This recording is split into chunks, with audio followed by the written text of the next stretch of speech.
então dar boa tarde a todos e todas aqui presentes hoje. Eu sou Adailton Moreira Costa, Babalorixá do Ilhéu Juarô. Para mim é um enorme prazer tê-los e tê-las aqui nesse momento importantíssimo de nós, povos de matriz africana, de tradição de matriz africana, nesse encontro que é fruto de uma conversa, um diálogo muito gostoso entre mim e o querido Tata Oa Nascimento e a Kédia Lúcia, que pensamos poder falar um pouco sobre possa ser uma filosofia dos povos de matriz africana, um saber e conhecimento que seja um pouco a partir de nós também. Então, esse é uma proposta que o Ilhéu Juarô pensa e fruto de um trabalho já desenvolvido há muitos anos, vamos dizer, de alguns séculos, de algumas vidas africanas, que isso não nasce de nós, mas nasce dos anteriores a nós, né? Das anteriores a nós, da gente estar podendo trazendo essa conversa para além dos nossos muros de terreiro, se é que já não fazíamos isso antes também. O AN é parceiro de longas datas, não somente na militância do movimento negro, mas na militância dos direitos humanos, mas na militância dos direitos dos povos de terreiro, na área da filosofia, da saúde da população negra. Tivemos vários encontros.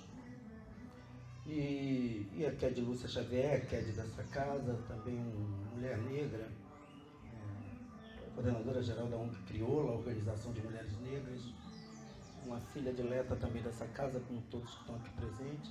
Então, estamos sentindo cada vez mais a necessidade que a gente fale também um pouco para além da academia, que nos solapa e diz o tempo inteiro como devemos falar e pensar sobre nós mesmos. Então, é um pouco dessa oralitura negra nossa. Estou falando que é um pouco da oralidade, um pouco dessa nossa literatura, um pouco desse vivenciar, experienciar os nossos saberes, fazer esses conhecimentos. Eu vou dar início agradecendo a Xangô pelo dia de hoje, Senhor do Dia, Inhansã, Obá, Iroko Daíba, que nos abençoe, que nos dê força, para que nós tenhamos sempre a possibilidade de manter vivo esse legado e essa tradição e a manutenção do mesmo. Que nós sempre possamos nos reportar aos nossos ancestrais, buscando a sabedoria deles, ainda mais em um momento tão difícil do nosso país. Um momento em que nós estamos buscando a nossa felicidade e ele não. Mas nós vamos continuar perseverando nesse sentido, já que é esse o nosso papel. Nós não seremos iguais aos nossos algozes, aqueles que ainda têm uma prática extremamente fascista, racista, sobre os outros olhares sobre o mundo. Então a gente quer trazer um pouco os nossos olhares, as nossas falas, sobre o que a gente pensa do que seja filosofia ou a nossa forma de ver as coisas e o mundo. Eu, de antemão, vou passar a palavra para a Kédia Lúcia Xavier aqui. Nós temos por prática, a senhora sabe bem disso, manter o legado dessa casa, o matriarcado dessa casa, que é uma casa formada por mulheres, firmada por mulheres negras. Então é importante que a gente continue perpetuando esse fazer de Amulá, Beata de Manjá. Tá? Com vocês, a Kédia Lúcia Xavier. Comecei bem. Aure Babá, Aure e a Ivete, Bomineusa, Kédia Lourdes, boa tarde para todo mundo. Aure meus irmãos e irmãs. Minha reflexão, primeiro queria agradecer muito a insistência do Adailton de eu vir para essa mesa. Vocês sabem que a gente vai chegando segunda, terça, quarta-feira, a gente vai, não, pelo amor de Deus, me deixa aqui quietinha, né? Mas aí, além da própria conversa com ele mesmo, também tinha conversa com com o nosso companheiro que tem uma longa trajetória na luta pelo direito à saúde da população negra. Então, acho que essa seria uma possibilidade da gente ampliar também o debate sobre um tema que é do nosso interesse, né? Então, eu queria inicialmente dizer que nós estamos no melhor momento para isso. Nós estamos num momento onde o padrão de civilidade vigente está em xeque. Ele está em xeque não porque necessariamente ele está sendo derrotado. Ele está em xeque porque ele está sendo disputado mais à direita e, por conseguinte, também mais à esquerda, né? Em que pese que, sob o meu ponto de vista, esse padrão caótico ele não faz mais sentido, né? Só pelo único fator dele ser a base ou dele estar na base do racismo.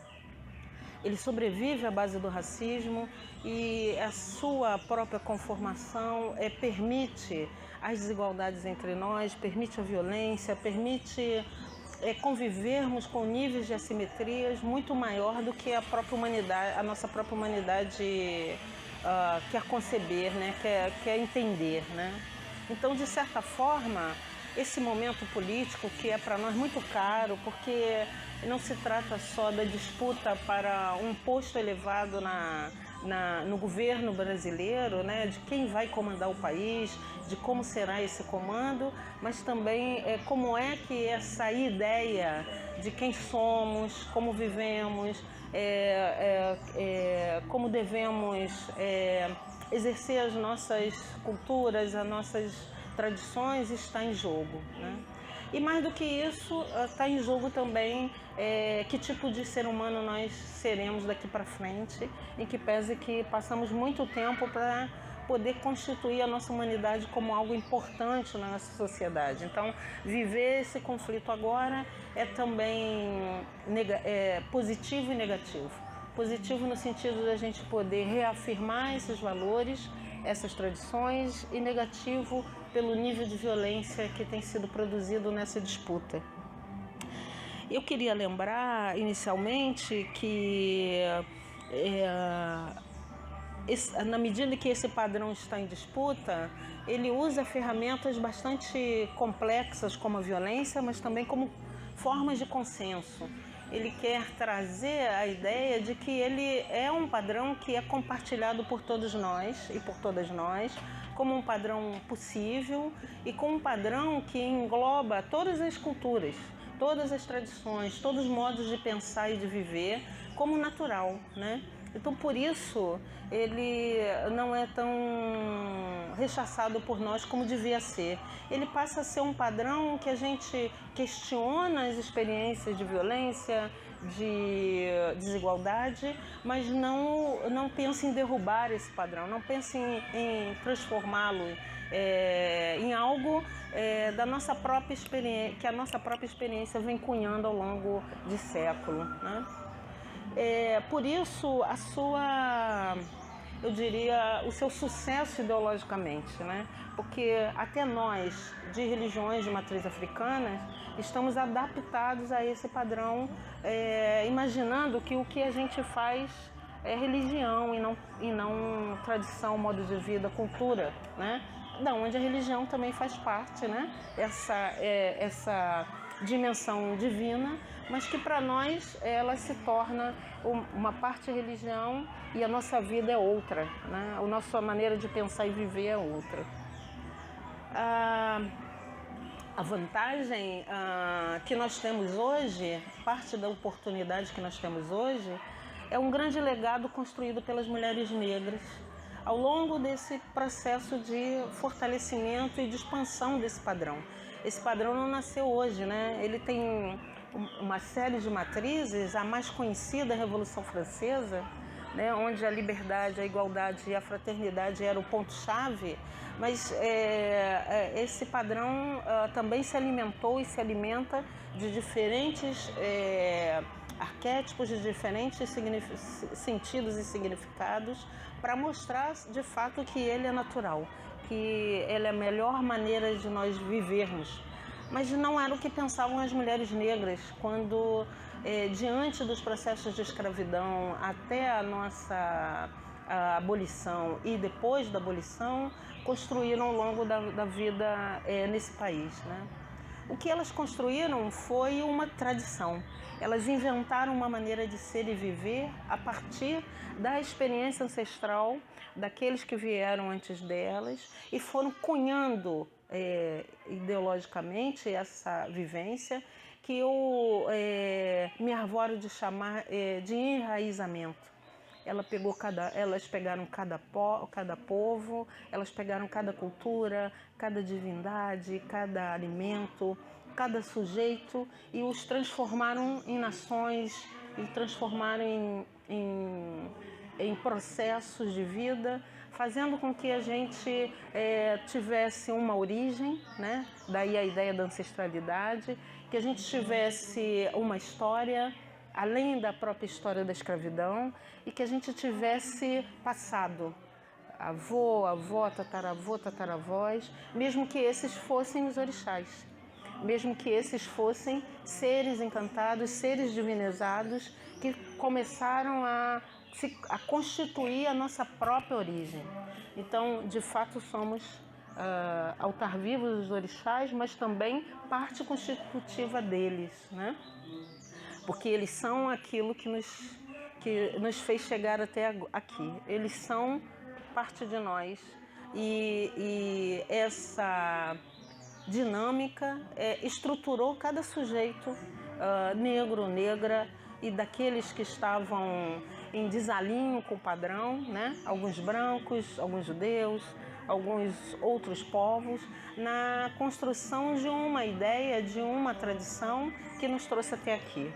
Eu falo uma, mas me desculpem, não é uma tradição, são várias, quase todas com o mesmo formato, mas todas elas pensadas e elaboradas por mulheres negras, no sentido de se constituir a partir daí o que a gente chama hoje de população negra, mas sobretudo o que a gente chama hoje das tradições afro-brasileiras, das religiões afro-brasileiras, das culturas afro-brasileiras, né? Parte desse legado também está baseado, como eu disse a vocês, nos orixás, especialmente nos orixás femininos, né? São essas divindades que vão constituir também a ideia de que as mulheres negras são um sujeito político potente na sociedade e que por isso, né, por sua origem, pelo fato de serem representantes, parte constitutiva desses orixás, elas também são capazes de mover as dinâmicas negativas e positivas da sociedade a partir dessa experiência ancestral. Então está dentro do nosso modo de pensar a vida, a política, o cuidado, o amor, a morte, a vida, né? O ambiente, o bem comum, a água, a terra, as plantas, os animais e outros seres humanos e os seres humanos, a partir da experiência vivenciada e experienciada pelas Iabás, né? Daí Oxum, Iemanjá, Nanã, Obá, Inhaçã, serem parte daquelas que orientam a nossa experiência política, né? Nós não vamos buscar em Marx a filosofia fundamental para a luta política. Nós vamos buscar nas Ialodês, naquelas que lutavam por si, pelo seu povo, essa experiência para constituir as nossas estratégias de luta. Isso não é absolutamente nada contra Marx, nada contra esse conjunto teórico, mas é a inspiração que essas mulheres negras tiveram dessas divindades que nos ajudam a constituir essa força. Primeiro, o sentido de que somos únicas, cada uma de nós é singular e essa singularidade não nos torna mais nem menos mulher, mais ou menos ser humano.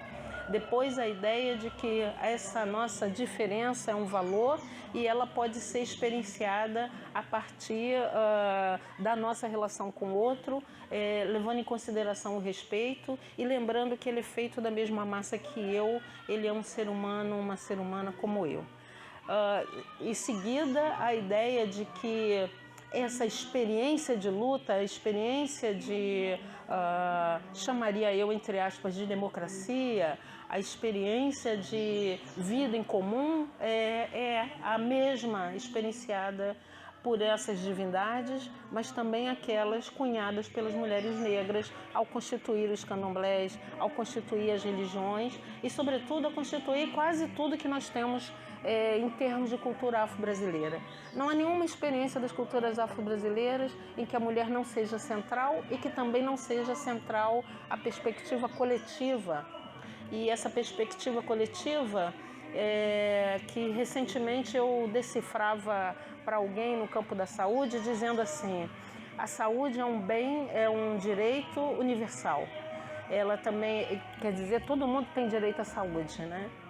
Mas ela deve ser integral. Alguém não pode olhar para mim vendo só a minha cabeça, ou só meu coração, ou só meu pé. Precisa me ver por inteiro. E ela é equânime, porque ela precisa me dar aquilo que eu preciso e não aquilo que eu acho que tenho direito. Então, se eu entrar com ela no hospital e ela ganhar uma dipirona, eu não tenho que ganhar uma dipirona. Eu vou ganhar aquilo que eu preciso e ela o que ela precisa. E isso é uma estrutura das religiões, das comunidades de matriz africana, que foi instituído por elas. Elas oferecem a cada uma de nós. Se fôssemos aqui 1000 Oxuns, cada uma de nós continuaria sendo chamadas de Oxuns, mas cada uma receberia aquilo que deseja e precisa, né? E é basicamente essa mesma estrutura de acolher, de cuidar, de proteger, mas sobretudo de fortalecer, está nas estratégias das mulheres negras, está na estratégia das culturas e das tradições cunhadas por elas, né? Então, o mito das Iabás, os mitos das Iabás nos oferecem muitos elementos para a gente analisar como as mulheres negras agem e reforçam politicamente esse legado construído por elas, né? Falar que uma tradição é invenção pode parecer profano, mas, na verdade, as tradições são invenções humanas de constituição de processos de vida, de cultura e política. E, na medida em que as mulheres negras reconstituem ou constituem novas tradições no Brasil, elas dão a oportunidade de um grupo de humanos passarem pela pior fase das suas vidas e adentrar séculos depois ainda em luta por direitos, e não num projeto de morte, e não num projeto de fim. E é por isso que é tão valioso a gente olhar não só as nossas tradições, mas também todo esse legado como um projeto de vida diante de ideologias genocidas, diante de ideologias violentas. Mesmo uma mãe, quando perde um filho, na morte por um traficante ou por um policial, né? Na morte provocada pelo Estado, na perda do direito à saúde, na falta de educação, mesmo assim ela constitui aquela relação ainda como um projeto de vida e não como fim, como a morte, como algo que ela não poderia dar continuidade e esforço. Mesmo quando um sai desse processo, outros, ela se encarrega de cuidar de outros, no sentido de manter o coletivo unido diante desse mesmo projeto. Hoje, as nossas tradições também vivem muitos conflitos sobre temas, processos, ideias que essas mesmas ideologias trouxeram.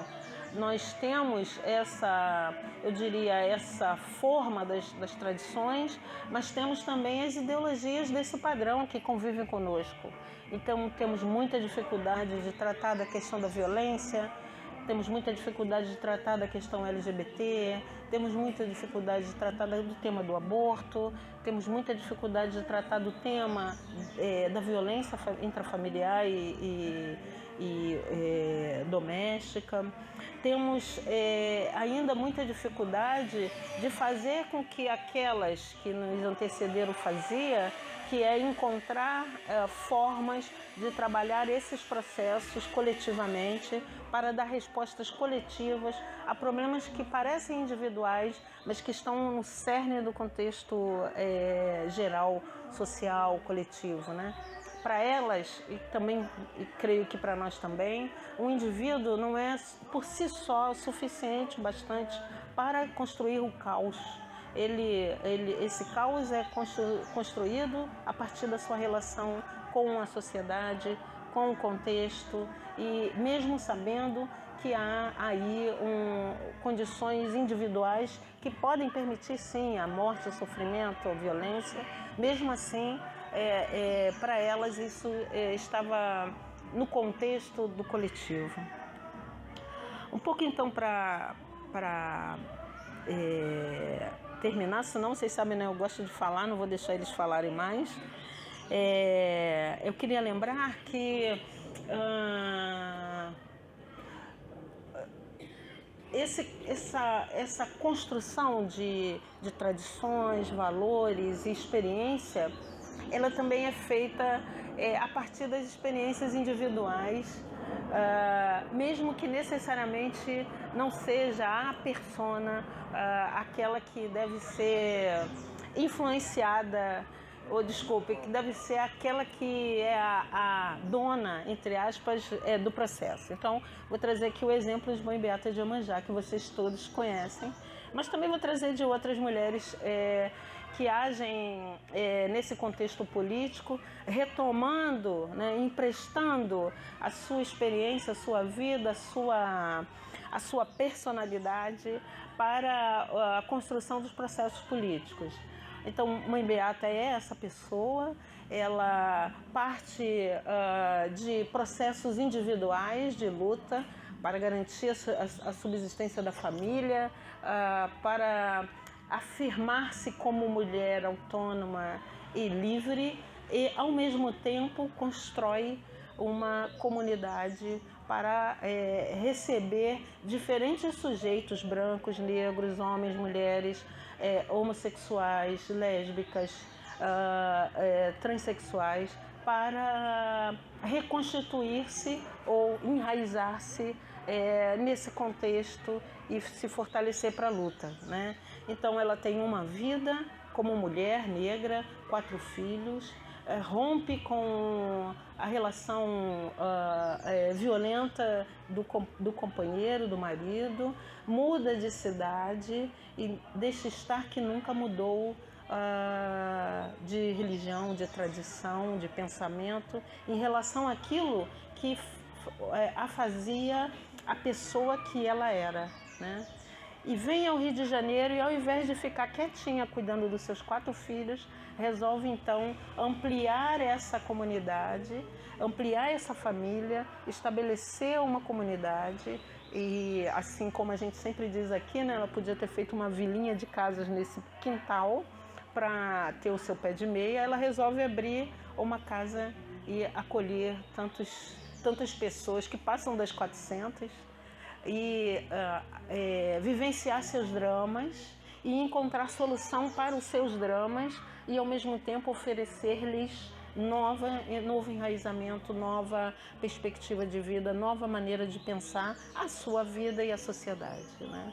Então, é por isso que eu digo que a experiência delas não é uma experiência individual, não é a persona que elas estão reforçando, mas o coletivo. Daí somos nós, Mãe Beata, e Mãe Beata era todas nós, né? Se a gente pegar, por exemplo, o exemplo de Laudelina Campos Melo, uma empregada doméstica, que vai no desenvolvimento do seu trabalho doméstico apresentar as violências e a subordinação que vivia as domésticas, e parte nada mais nada menos para falar com o presidente da República na época, Getúlio Vargas, e dizer para ele que aquele tipo de relação, aquele tipo de processo de trabalho era aviltante, violento, discriminatório, e vai passar a vida reforçando e ampliando, melhorando a vida das mulheres domésticas e, por fim, lutar para que elas sejam, que a sua profissão seja reconhecida e seja elevada à condição de trabalho decente e digno, né? Então esses dois exemplos, que são exemplos muito complexos, uma no mundo do trabalho e outra no campo das lutas sociais, né? Porque, se vocês não sabem aqui, Mãe Beata era uma ativista de direitos humanos, ela atuava no campo ambiental, ela atuava no campo LGBT, ela atuava no campo contra o racismo e pelos direitos das mulheres negras. Ela também atuava pela paz, né? Na medida em que se deixava à disposição para o diálogo interreligioso, no sentido de não só enfrentar a intolerância, mas para construir novas pontes de relação na nossa sociedade. Então, se hoje nós estamos aqui sentados debatendo tradições, valores e perspectivas, é porque simplesmente mulheres negras dedicaram as suas vidas a reconstituir esses processos e a trazer, a partir dessas experiências, uma nova maneira de pensar e viver, construindo assim um novo padrão de civilidade, mesmo que nós não tenhamos com tanta clareza essas ideias, esses processos, como de fato o padrão que deveria estar vigindo nas nossas sociedades, né? Muito obrigada.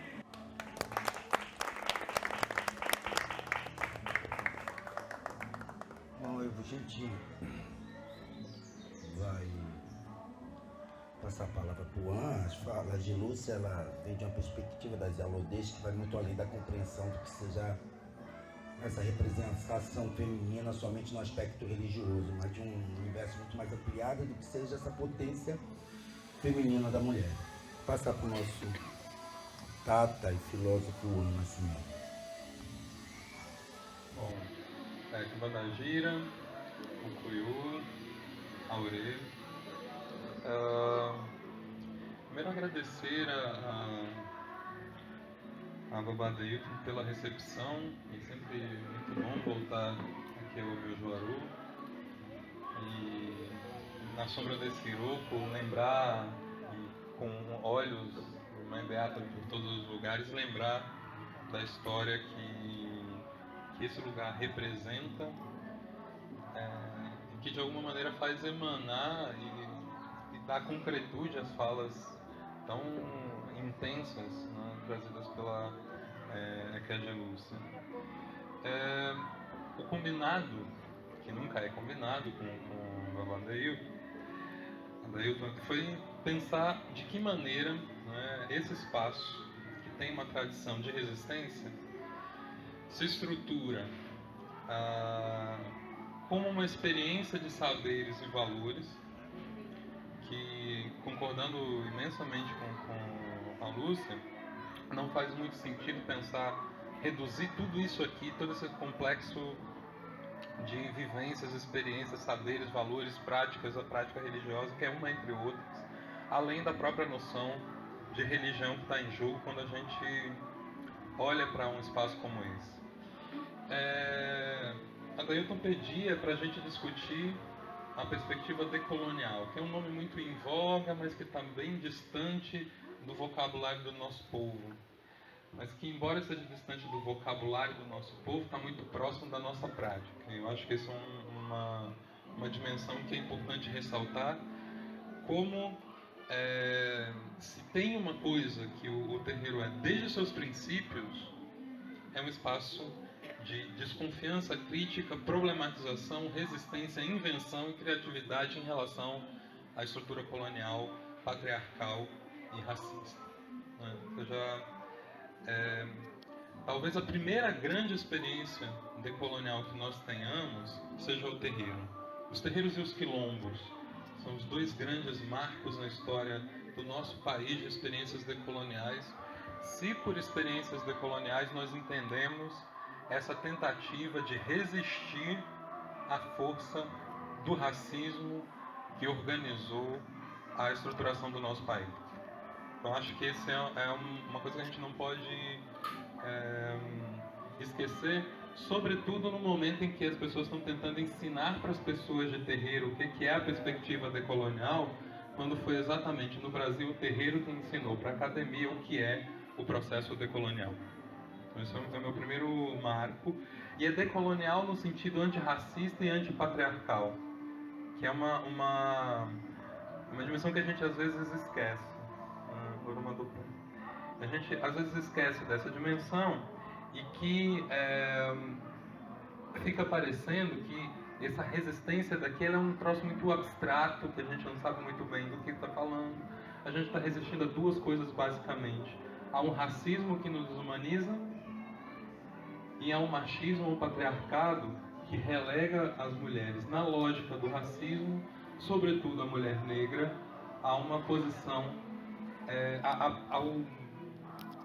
ao piso da tal da pirâmide, se é que a gente pode pensar nisso, né? Ou seja, as costas que sustentam todo o peso da estrutura racista colonial do nosso país. Então, nesse contexto, criar qualquer coisa já é um espaço de resistência.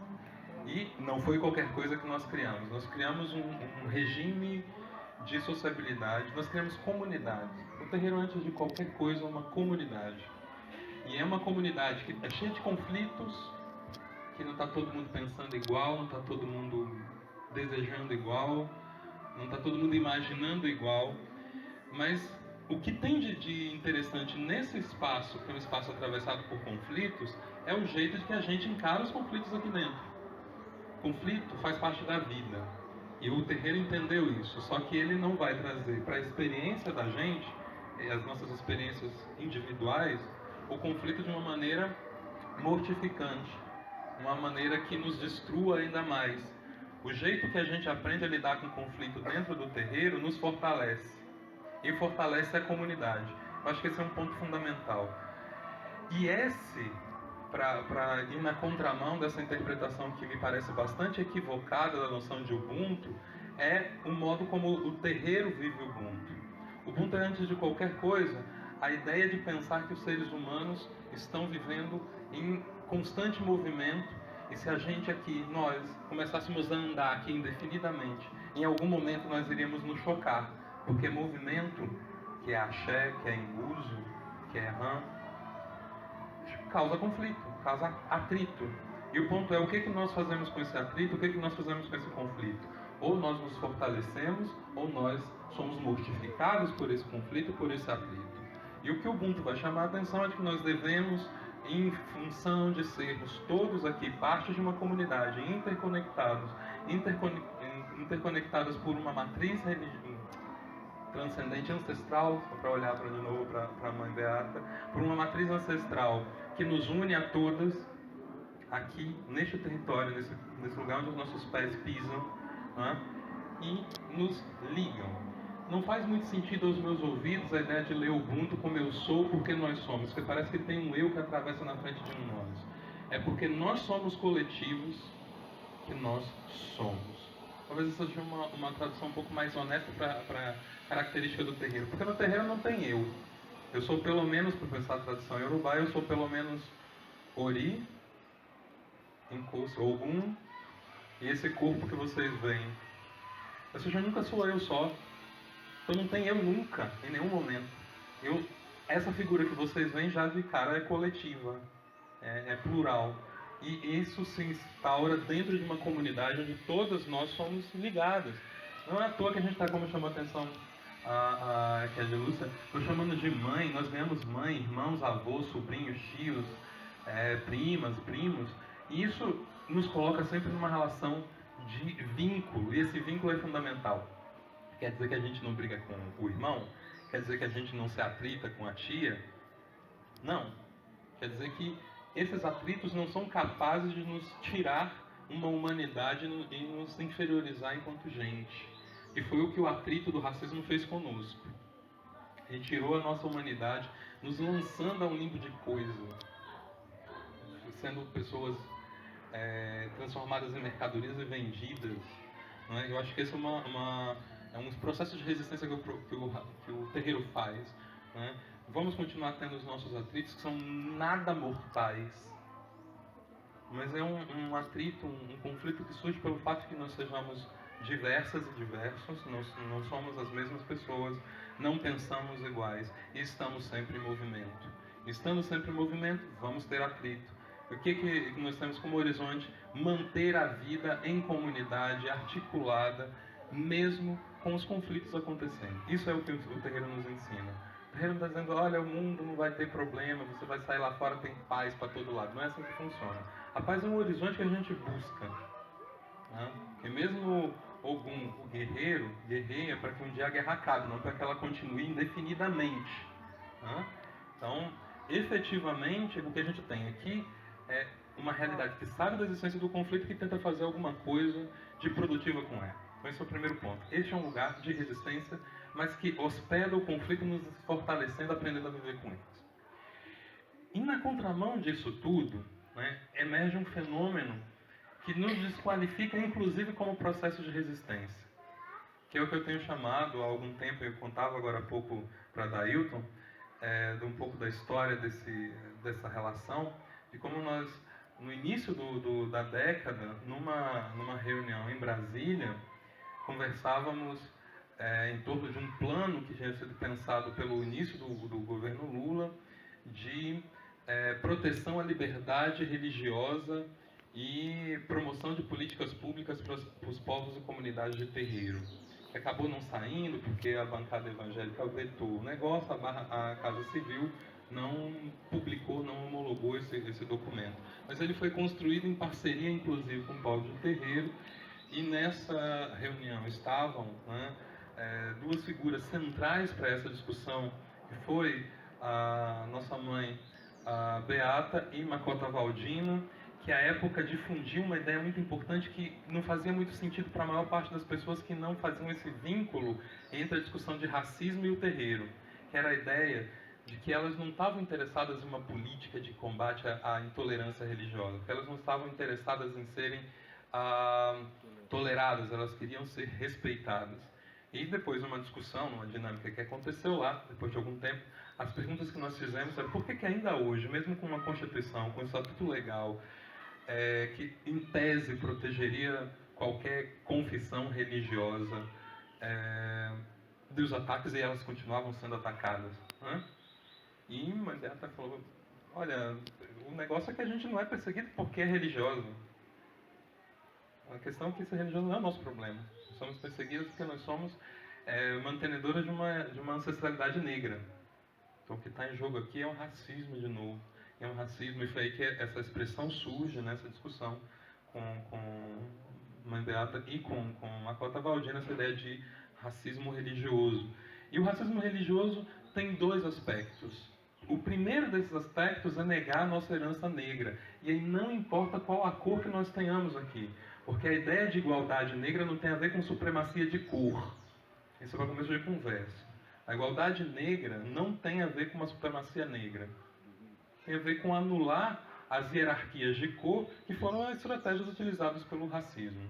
Então não vai acontecer uma inversão. Se valoriza a mulher negra, tirando ela da base dessa pirâmide que foi colocada pelo sistema racista patriarcal. 1. 2. Pensar que na contramão disso tudo, o racismo reduz todo esse modo de resistência a uma experiência religiosa e nos convence disso. E nos convence de que nós somos apenas religiosas e religiosos. Nós somos um povo. E como povo temos as nossas ritualísticas, as nossas práticas, que se vocês quiserem chamar de religiosas, vocês chamem.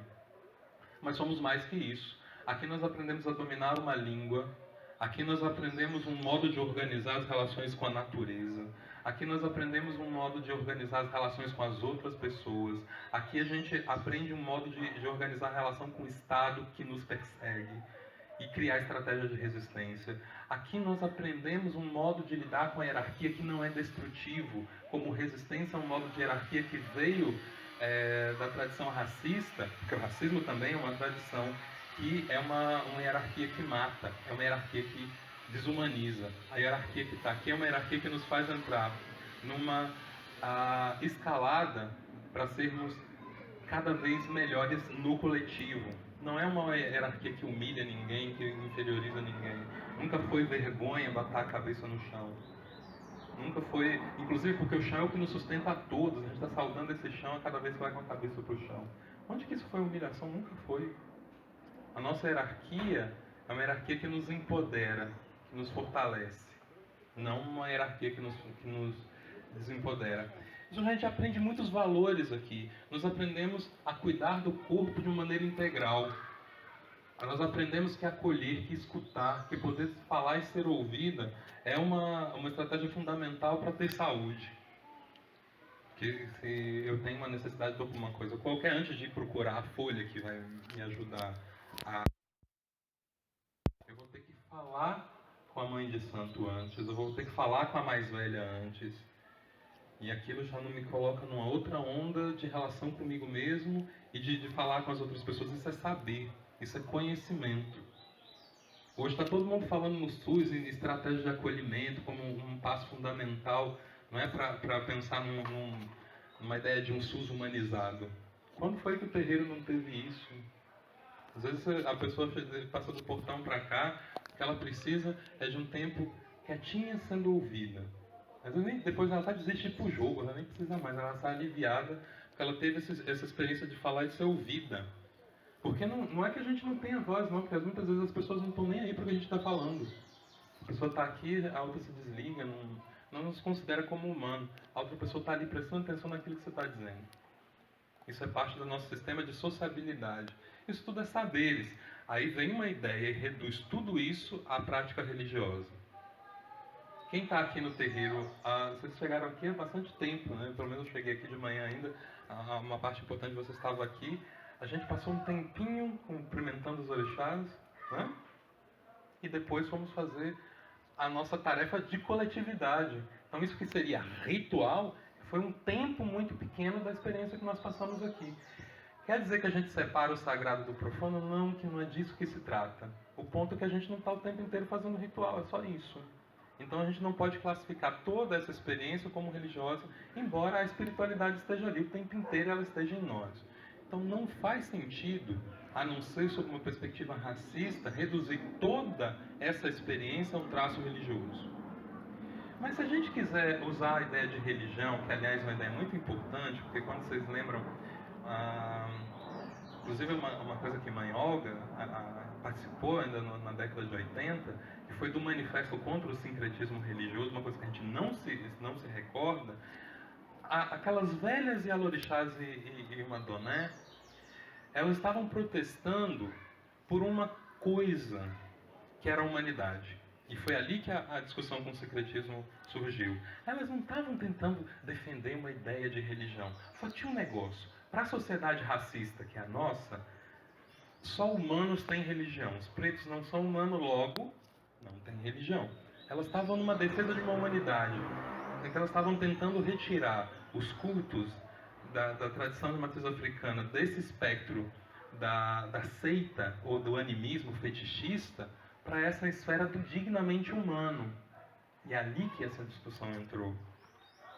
E, nesse momento, elas reivindicaram uma noção de religião. Só que em nenhum momento elas estavam vinculando essa noção de religião. Vocês olham o manifesto, né? Vocês encontram isso facilmente nas redes. Em nenhum momento elas estavam ligando essa noção de religião a nada do tipo ritual. Elas estavam falando de tradição. E aí tem uma coisa muito importante para nós. Se a gente quiser usar uma noção de religião, e aí eu acho que é bacana pensar nisso, é pensar que a experiência colonial racista, o que fez com nossos antepassados? Quebrou a relação delas e deles com um território, com as suas famílias biológicas ancestrais, quebrou a sua relação com uma certa língua que era falada naturalmente. Isso foi quebrado, né? Botaram as pessoas no navio e trouxeram para cá, para viver num outro lugar, falando uma outra língua, tendo um outro nome, assumindo uma outra história. O que essas tradições que essas mulheres recriaram aqui fez? Recriaram um território. Aqui nós temos casas de diversos orixás de lugares diferentes do continente. Recriaram um território. Nós temos um território africano aqui. Este é um território africano recriado aqui pela inteligência dessas mulheres. É um território africano com o qual nós nos religamos, e aí sim nós temos uma noção de religião como religação, a uma identidade que nos foi quebrada pelo racismo. Uma identidade com essas práticas comunitárias que nos fortaleciam no passado. Então, se a gente pelo menos para mim é o que tem feito mais sentido hoje, se a gente quer pensar o terreiro como um lugar de religião, é religião nesse sentido em que retoma uma identidade que foi partida pelo processo racista no passado. Eu me religo com um território africano aqui, que foi recriado, foi reagenciado entre mundos. E isso tem a ver com aquilo que você chamava atenção agora há pouco. A gente sai aqui fora, tem uma outra realidade. Né? E o terreiro ocupa então essa posição entre mundos. Ao mesmo tempo, ele lida com essa identidade resgatada dos mundos africanos, que foram recriados aqui, ao mesmo tempo lida com a sociedade racista patriarcal que está lá fora, nos perseguindo e nos colocando no signo da morte o tempo inteiro. E não aquela morte que nos fortalece e nos faz virar ancestrais. Aquela morte que nos tira da memória de um tempo. Aquela morte que não nos deixa nenhum corpo para chorar. Vale a pena lembrar a Casa Marildo, por exemplo? Ou seja, esse tipo de registro da morte não é a morte. Iku nunca foi um problema para nós. Iku é pai. Iku é orixá. É aquele que vai nos abraçar, não tem jeito, a todas e todos nós. E aquilo que tem que acontecer com todo mundo não pode ser ruim. Percebem? Mas essa coisa que acontece com aí fora, causado pelo sistema racista, que não atinge todo mundo, isso não pode ser interessante. Nada que não possa atingir todo mundo não pode ser interessante. Então, nos interessa essa morte, que é a morte que nos faz ancestrais, e não essa morte que nos rouba, que nos sequestra de um tempo e de um mundo. Então, é nesse sentido que talvez nós possamos nos ver como uma tradição religiosa, mas uma religião política, acima de qualquer coisa. Em que tem uma partezinha ritual ali que é muito bonita e importantíssima, mas que não pode fazer com que isso perca a nossa dimensão de resistência, de saberes, de valores e de práticas. E que a gente lembre disso quando a gente vai para as universidades estudar. Muitos de nós somos ali, ou queremos ir para lá por alguma razão. Que nós temos, nesse contexto, a construção de uma metodologia ancestral. Vamos montar a nossa escuta e vamos ver como é que a gente aprende e como é que a gente ensina aqui dentro.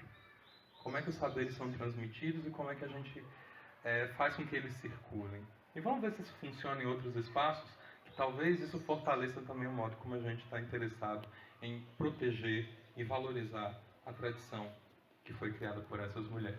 Agradeço.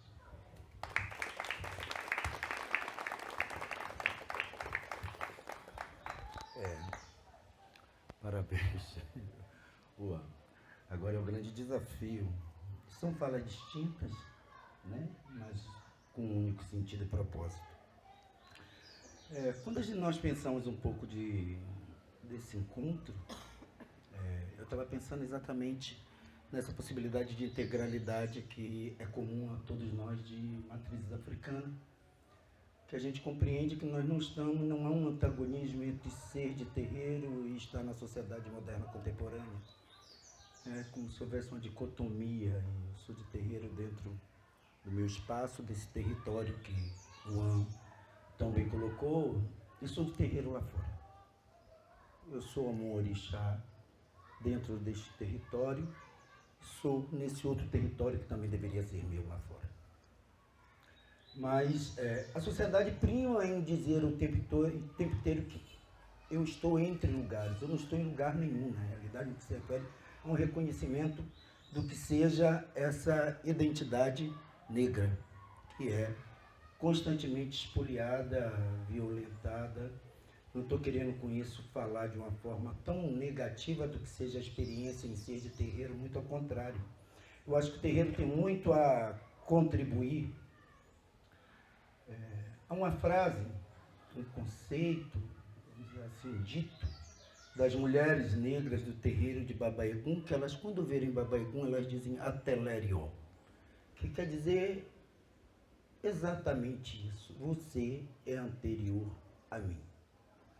Então não existe o sentido de estar sem não retornar a essa essência, a isso que lhe cria anteriormente, lhe permite estar dialogando nesse tempo cronológico que se desenha na sociedade racional e lógica. Nós estávamos aqui à sombra do pé de Iroco, eu e o Iwan, e nós estávamos, ele estava falando que esteve aqui com 11 anos de idade. Está falando, nossa, como ele está imenso. Eu falei, e é só um menino. Então, o sentido de integralidade que a gente fala é que cada vez que um de vocês chegam aqui, pode parecer muito estranho. Por que saudamos Iroco e abraçamos, que é o óleo daqueles que não sabem qual é o sentido de integralidade, como se abraça uma árvore? E dá a esta árvore um nome, uma divinização, uma sacralização.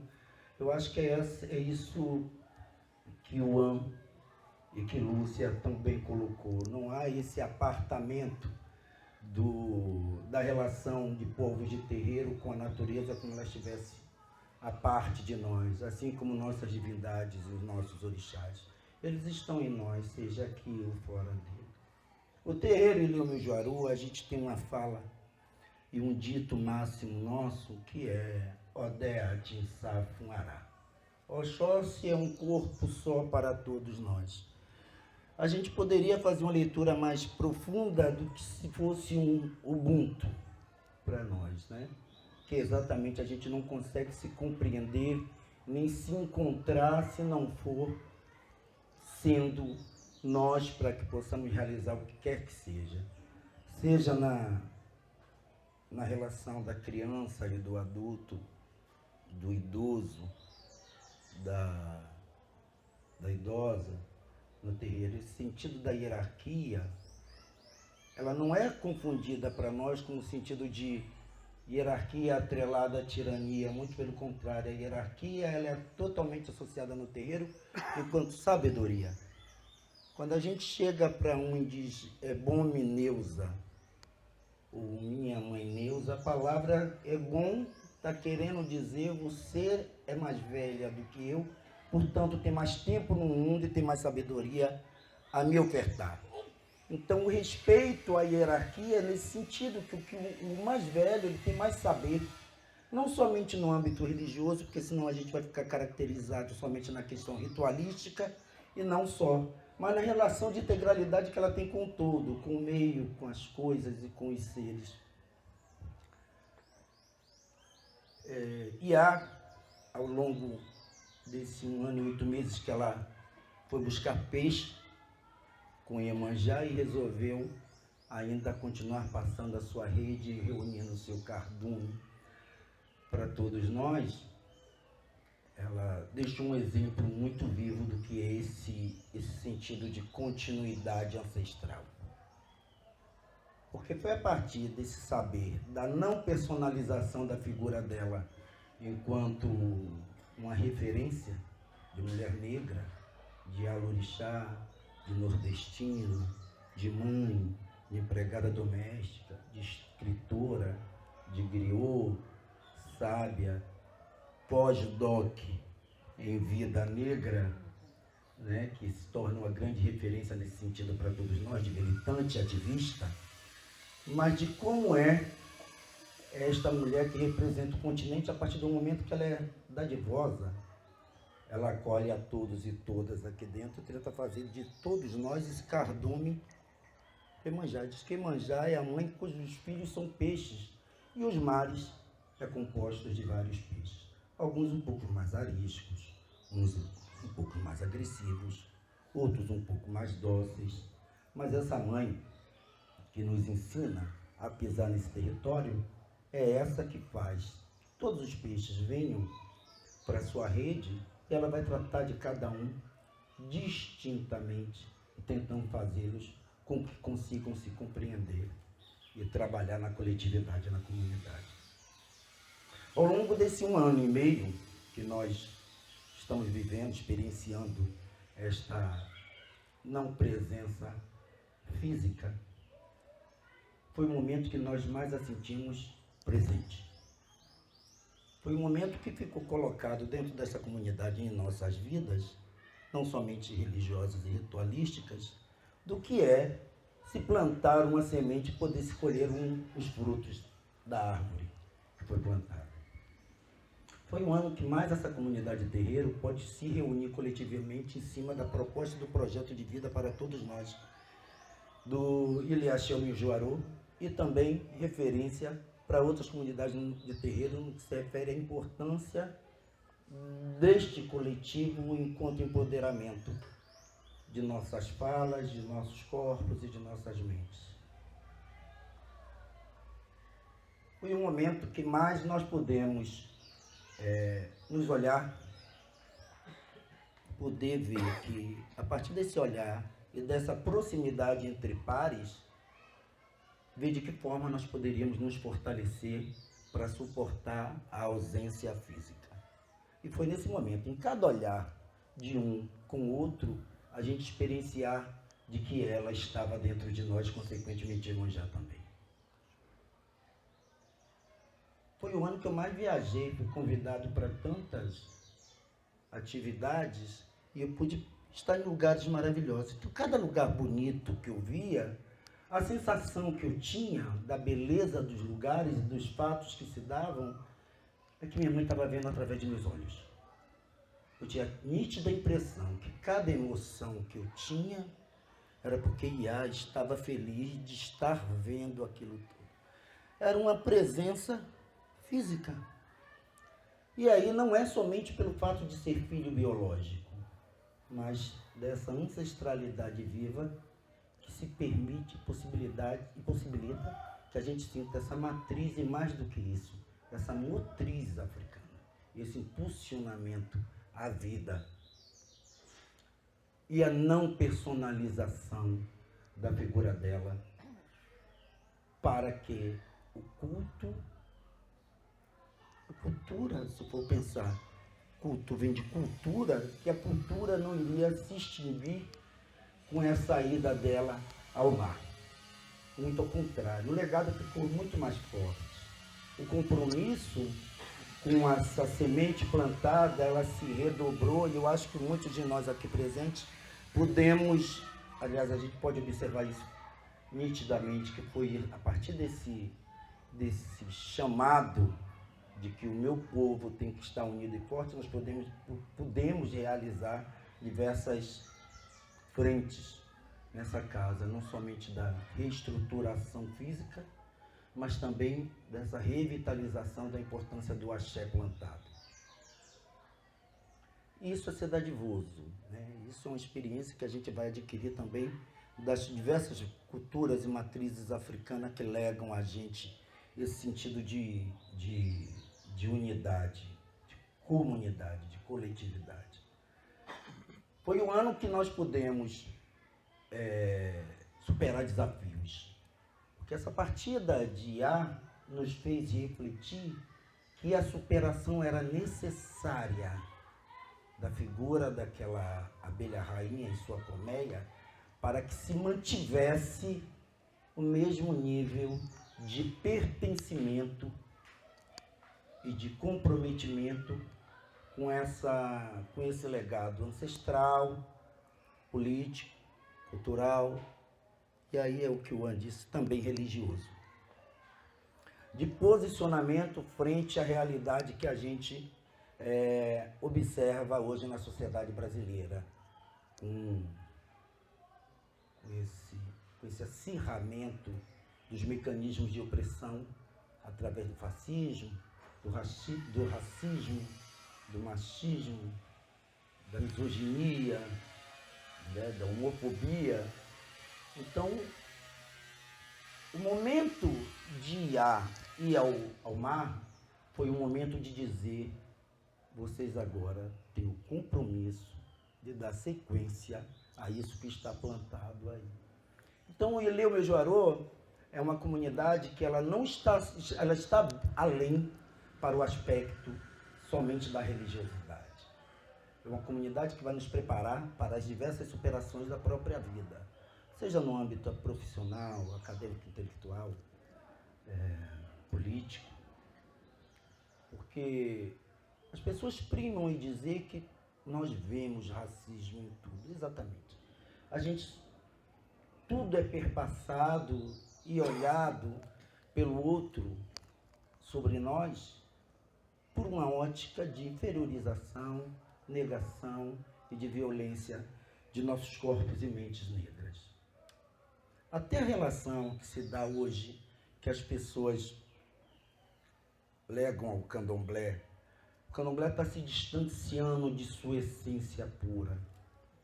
É um olhar extremamente racista quando o candomblé começa a se empoderar e falar sobre si. O que é ser essência pura dentro do candomblé? Como se nós nunca fizéssemos recriações e adaptações para podermos sobreviver.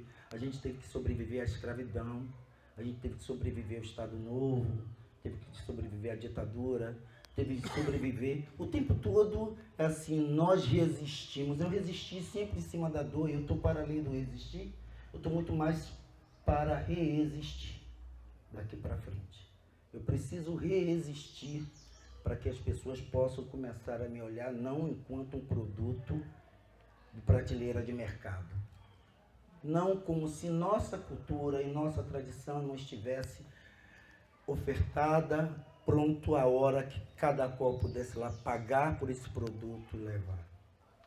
Eu estou falando muito isso em cima da 5ª Conferência Mundial que aconteceu no Espírito Santo, que a fala era exatamente isso, como que as pessoas identificam o que seja as religiões de matriz africana, mercado, produto, consumo, e como nós somos o tempo todos atravessados por essa ótica mercadológica que originariamente não é nossa. E aí a ótica do mercado, que pertence a Exu, de Olojá, o senhor do mercado, é a ótica do mercado que havia a Lodez.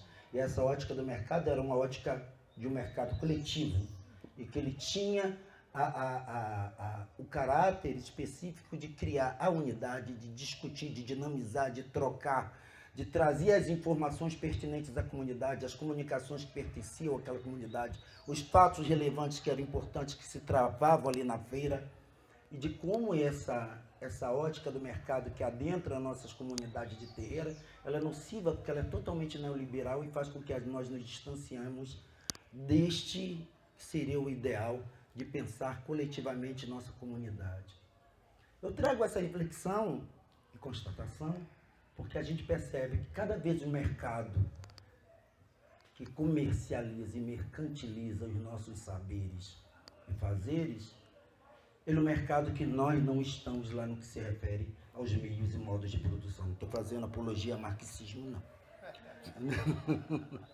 Né? E como que hoje, o que seja das tradições e da cultura dos povos africanos, o retorno a esses bens, a nós não pertence. Eu tenho comumente ido a algumas lojas de mercado e percebo os filais de Obaluaê, as contas, os brajás, os abebés, os adês. Quantos de nós somos artesãos que produzimos aquilo que nós mesmos compramos? Pertence a uma ótica industrial em larga escala, em série, e que o retorno econômico para a sustentabilidade do povo preto, a nós não pertence. Os donos da loja não somos nós, os produtores dos artefatos, dos símbolos e signos sagrados não somos nós. Muitos dos empresários dessas lojas são portugueses, comerciantes brancos, evangélicos, salvo um pouco a feira de São Joaquim, que você ainda percebe que há um contingente populacional negro de terreiro ali. Mas, mesmo assim, ainda deixa muito a desejar, se é que essas pessoas, de fato, pertencem, são donas daquele produto, daquele signo que dá significância a ela. E aí a gente sente um pouco de saudade quando eu via Ogamburuê fazendo as ferramentas dos orixás do povo das casas antigas. Mimito, que fazia a orivesaria das joias das mulheres do candomblé, os anéis, as pitangas de ouro, os azés, que muitos deles são confeccionados, os xaxarás e ibires, que tinha toda uma relação de significados de simbologia, de pertencimento, que vai se distanciando por conta desse avassalamento, desse projeto neoliberal de distanciamento daquilo que passa a ter um significado a todos e todas nós. E até hoje nós temos aqui dentro de Ilhéu Mejoaru, que eu acho que é um momento para nós estarmos refletindo, enquanto pessoas dessa casa, dos diversos artesãos e artesãs que aqui estão, que produzem música, azés, filás, xaxarás, ibires. A festa das Ayabá trouxe muito à tona essa capacidade criativa e potencialidade das pessoas da casa, quando muitas das lembrancinhas da festividade foram produzidas pelas pessoas da casa. Então eu acho que essa forma de pensar, de se decolonizar, se é que posso falar isso, é um exercício constante, porque não pode ser uma naturalização de como se as coisas estivessem dadas e são dessa forma. Há uma série de estruturas racistas que estão por trás e de mecanismo que vai fazendo cada vez mais que a gente se conforme com o que nos é ofertado. Então, a gente pensa em trabalhar a decolonialidade, a gente tem que começar de que forma a gente pratica, ou de que forma a gente tem práticas antirracistas, e que aí até o mercado está envolvido nisso. Quando a gente vê qual o retorno que a mídia nos dá sobre as produções feitas a partir do terreiro. De que forma a intelectualidade devolve ao terreiro esses saberes e fazeres? Quando a gente vê grandes teses, quando a gente vê grandes músicas sendo comercializadas, e o terreiro, na verdade, é uma grande fonte, um grande poço sem fundo a sorver e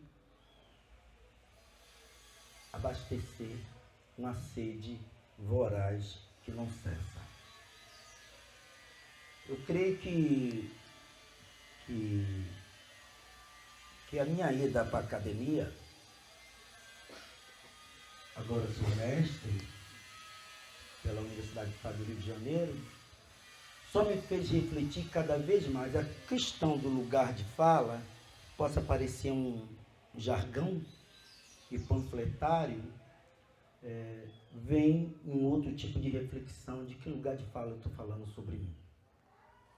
De que forma eu também posso ser utilizado para reforçar práticas colonialistas e racistas acerca do que seja a nossa história, memória e ancestralidade. De que forma eu tenho que começar a trabalhar para que se perceba que não seja um revanchismo falar sobre o privilégio da branquitude dentro do terreiro. Então, preparar esse terreiro para essas discussões é fundamental, já que eu apresento aqui diversos aspectos no que se refere ao acolhimento do terreiro. E as pessoas continuam achando o terreiro é o espaço que acolhe, o terreiro é o espaço que cura, o terreiro é o espaço que dá, que dá, que dá, e que dá, e que dá, e que dá, mas nunca tem retorno. O retorno devido, a proporção é muito desigual, é sempre essa equação mal feita de que nós estivéssemos devendo alguma coisa. Até hoje o continente africano continua devendo alguma coisa na humanidade e a gente não sabe que saldo é esse. Aliás, que débito é esse que nós temos à humanidade, como se nós não fôssemos humanos. Porque a humanidade se coloca no lugar de primazia superiores a pensar até nós mesmos enquanto humanos. É só uma provocação, eu acho que teríamos muito mais a falar, não é verdade? Mas que é importante, agora a gente tem que começar a aprender a plantar mais, para também colhermos mais. É isso. Boa tarde, obrigado. Você é o mediador também, eu vou mediar. Então, nós estamos preparando uma listinha de presença, está circulando, né? É importante. Eu, na verdade, era assim, é uma honra receber você aqui. Para mim não é sensibilidade nenhuma da sua parte, muito pelo contrário. É uma forma bastante incisiva sobre nos provocar a pensar algumas questões. era uma vontade de muito tempo já fortalecer essa parceria, e estou colocando aqui que nós faremos mais encontros como esse. O AN abre essa nova fase do Ilhéu Mejuarô, você inaugura esse momento para nós que é importantíssimo, que é de Lúcia, é algo que a gente sempre pensou de estar trazendo cada vez mais pessoas para estarmos partilhando aqui.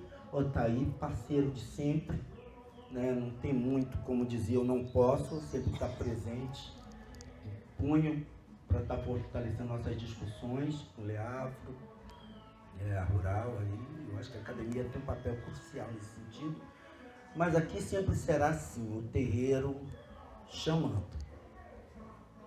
O protagonismo do terreiro é esse lugar nosso, é esse território preto, sim. Né? A gente não tem mais que ter dedos para tocar nesse assunto, não é mais uma ferida para nós. As pessoas que estão aqui pertencem a esse cardume de Mãe Beata de Iemanjá. Então são os filhos de Oxóssi, de Ilhéu Mejuarô, de Xangô, de Ogum, de Exu, de Ogum, de Iroko, de Ossã, de Obaloaê, de Oxumaré. Então nós somos diversos, então não tem por que ter ferida para se falar sobre o que seja incômodo para todos nós, do que seja essa palavra, não precisamos de aliados. As pessoas são. Aliado é aquele que chega lá, se alia um pouco, não deu certo, eu estou fora. Né? Então, é um momento propício, então eu sou aliado. Se deu errado, eu já não sou mais tão aliado assim. Então, eu acho que é esse momento de nós estarmos juntos de fato, porque é um momento crucial de nossas vidas, todas elas estão em jogo. Essa votação de 7 de outubro, na verdade, é paradigmática, é um marco. Está dado, de fato, os lugares das pessoas. Não tem mais como dizer... o terreiro não é somente para trazer milagres. O terreiro é um posicionamento também político de vida. Então, dia 7 de outubro, a gente tem que ter muita noção disso, de quem nós amamos verdadeiramente. Porque é o que minha mãe sempre diz, falta amor. Falta amor, falta empatia.